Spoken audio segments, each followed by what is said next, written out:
El peligro de la Ouija. Esa tabla, ese juego para invocar demonios, invocar espíritus, supuestamente de difuntos, personas que anhelan poder hablar con su papá, con su mamá, con su hijo fallecido, y que el único consuelo que encuentran es jugar a un juego aparentemente inocente como es la Ouija. Y curiosamente, esa tabla es muy fácil de conseguir.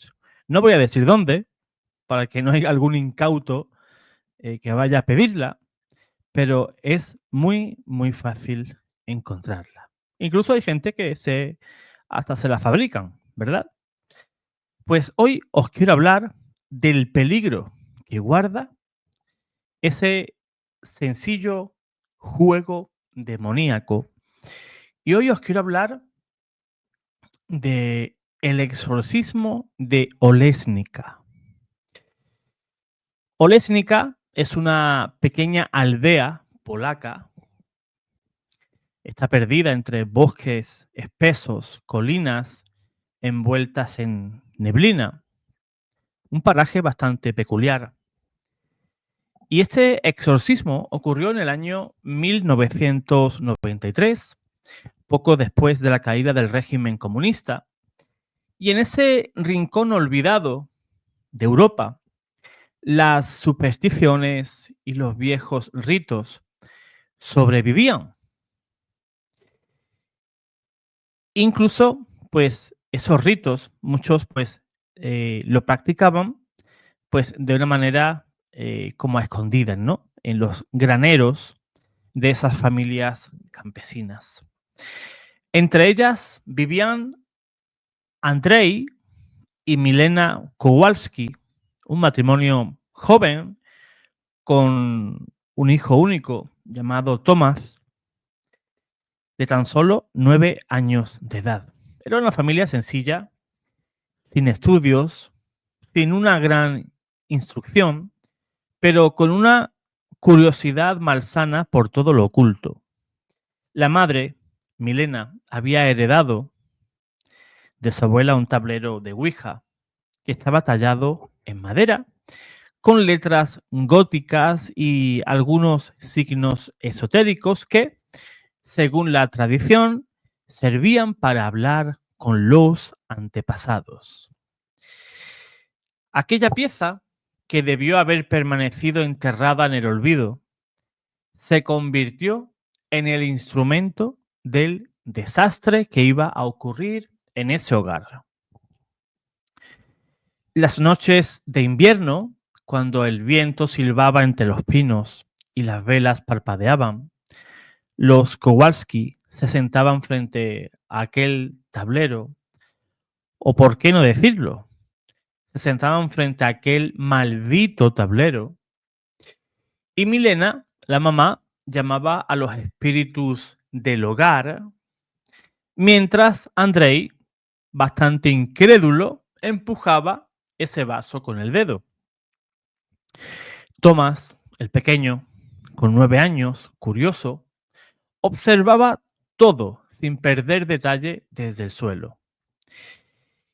Y fue una de esas noches, según contaría la madre, entre lágrimas, cuando ese vaso se movía solo y deletreó una frase incomprensible. Decía, Veni in sanguine. A partir de entonces, el niño cambió.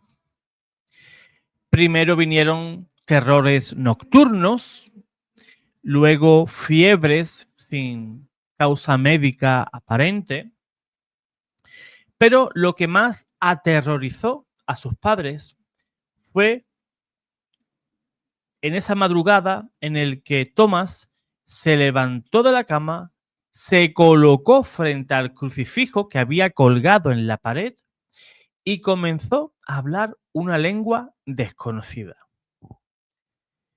Lógicamente, los padres pasaron un gran miedo, bastante impresionados quedaron, ¿verdad?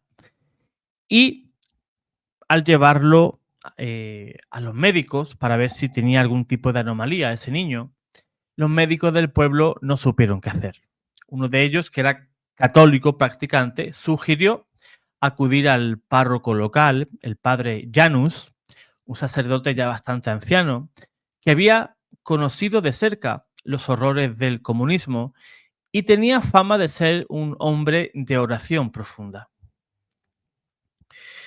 Cuando el padre Janus vio al niño, algo en su interior se estremeció.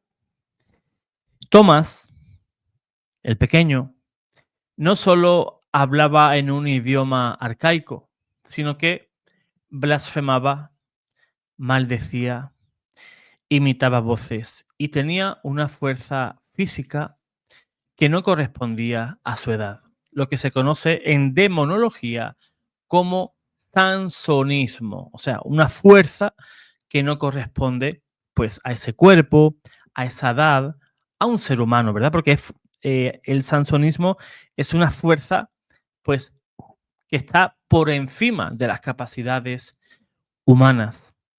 Durante una de esas primeras entrevistas, mientras el sacerdote rezaba el Padre Nuestro, el niño interrumpió la oración con una carcajada ronca y gritó en un tono gutural: Non timeo crucem tuam, presbiter, ego eram ante te.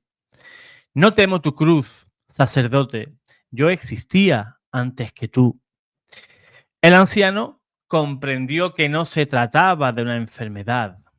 Solicitó permiso al obispo de la diócesis y tras varios días de oración y también de ayuno, se le concedió realizar el rito del exorcismo mayor.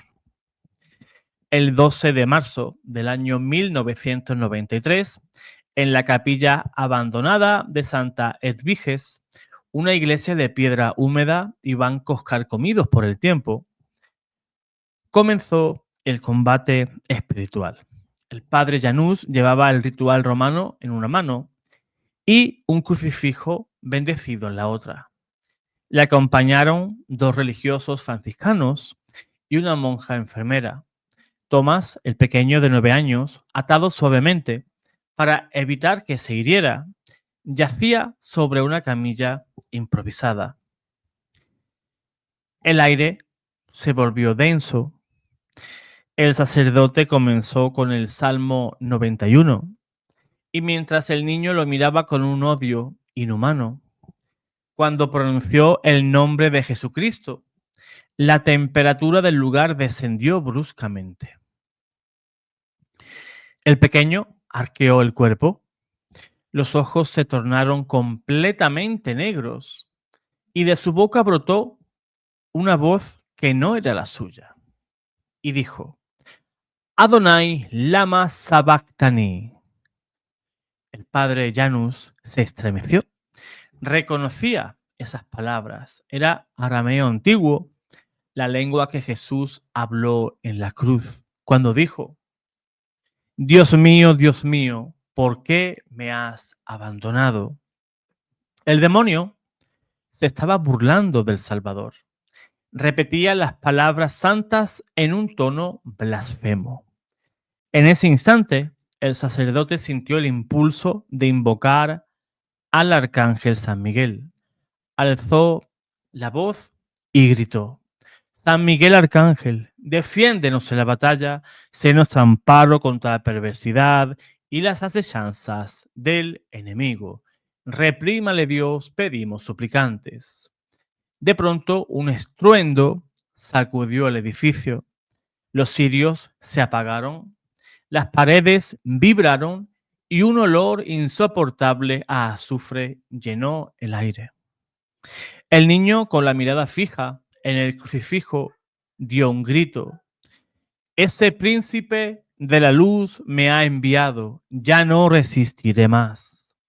El padre Janus colocó el crucifijo sobre la frente del pequeño y continuaba con el rito: Te exorcizo, espíritu inmundo, en el nombre de Jesucristo. Durante más de una hora, los gritos fueron desgarradores. Las bancas se movían, las ventanas temblaban y los asistentes recitaban el Santo Rosario entre sollozos.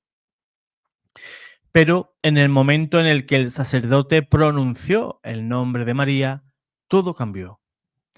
El niño cayó al suelo, exhausto.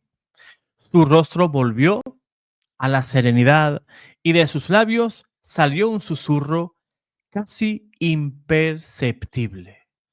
Mater misericordiae, misericordia, Madre de misericordia.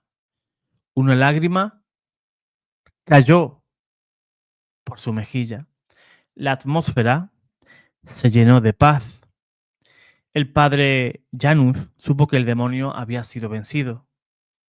Semanas después, Thomas se recuperó completamente. No recordaba casi nada de lo ocurrido, pero pedía comulgar cada domingo. La familia quemó ese tablero de Ouija y consagró su hogar al Sagrado Corazón de Jesús. El sacerdote, anciano, anotó en su diario las últimas palabras del Espíritu antes de su expulsión. Temo a ella más que a 1000 cruces, porque cuando ella pronuncia mi nombre, el fuego me consume. Este caso fue archivado en los registros diocesanos como Possessio Olesnicae, uno de los exorcismos más documentados de aquella región. Hasta el día de hoy, los monjes del monasterio de Wrocław aseguran que en la capilla donde ocurrió ese exorcismo, cuando se reza el rosario con devoción, una luz azul, como un eco del manto de María, atraviesa ese lugar. Y el padre Janus solía repetir con voz temblorosa pero firme: Satanás puede rugir, pero cuando Cristo habla, todo el infierno calla. Vean, hermanos, el peligro que tiene ese juego que puede parecer inocente. Gente que lo hacen por curiosidad o gente que lo hacen con conocimiento de causa. Y luego ocurren estas cosas. Luego pasan miedo, luego deben de llamar a un exorcista. El demonio toma posición en su hogar, en su vida espiritual y sinceramente esas personas pues finalmente se les quita las ganas de jugar a la Ouija. La Ouija es una puerta, o mejor dicho, es un portal enorme para que un demonio, Satanás, Belcebú, el que toque en ese momento, pues en ese momento pues entran en tu vida y te van a perturbar. Quizás al comienzo sea una infestación, una vejación, pero quizás con el tiempo, si sigues jugando a ese tablero, puedas sufrir el caso más grave, el ataque más grave del demonio, que es llegar a la posesión. Entonces sí que estamos en serios problemas. Por eso no seamos curiosos, jamás juguemos a la Ouija. Todo eso contrae maldición y maldición pues bastante grave, ¿verdad? Y tenemos que buscar luego la ayuda de la iglesia para poder seguir con nuestra vida normal. Es muy peligroso, el demonio existe y con esos juegos inocentes, él se disfraza como juego, como una distracción y además que el mundo, como dije al comienzo, te lo facilita muy fácilmente, muy fácilmente. Por eso, antes de marcharme, quisiera terminar este video con la oración a San Miguel Arcángel. En el nombre del Padre, y del Hijo, y del Espíritu Santo. Amén. San Miguel Arcángel, defiéndenos en la batalla. Sé nuestro amparo contra las asechanzas del enemigo. Reprímale Dios, pedimos suplicantes. Y tú, oh príncipe de la milicia celestial, con el poder que Dios te ha conferido, arroja a Satanás y a los demás espíritus malignos que vagan por el mundo para la perdición de las almas. Amén. En el nombre del Padre, y del Hijo, y del Espíritu Santo. Amén.